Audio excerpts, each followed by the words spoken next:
So here we are post-election, and the question is always raised, well, what does it mean? We have a new president and or elections coming up. And when we look at history, the biggest thing that drives favorable outcomes is certainty. And when we see certainty, we see that there is more confidence in what the future holds in terms of opportunities for businesses and for profitability. And regardless of what we see in terms of the political landscape or maybe how we feel about how the election turned out, there's a lot of goodness that comes from having that certainty on the other side of an election and allowing for corporations to plan and know what the future potentially has in store as policies and agendas get set.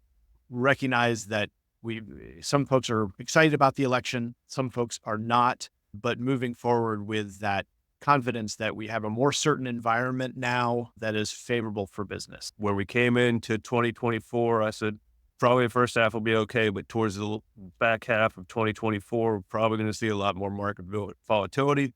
Just be prepared for it. The market's going to be a little bit manic depending on who's going to get in, who's leading in the polls, and those things seem to change every 2 minutes.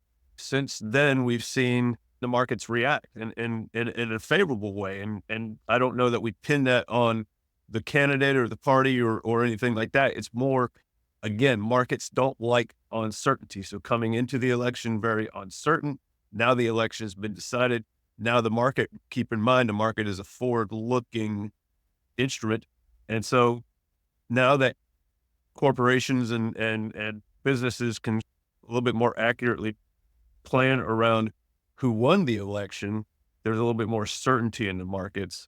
And that leads to markets being a little bit happier and moving up just because now all the nerds in the background punching in their data can have something to use. And before the election was decided, it's all variable about who's going to get in.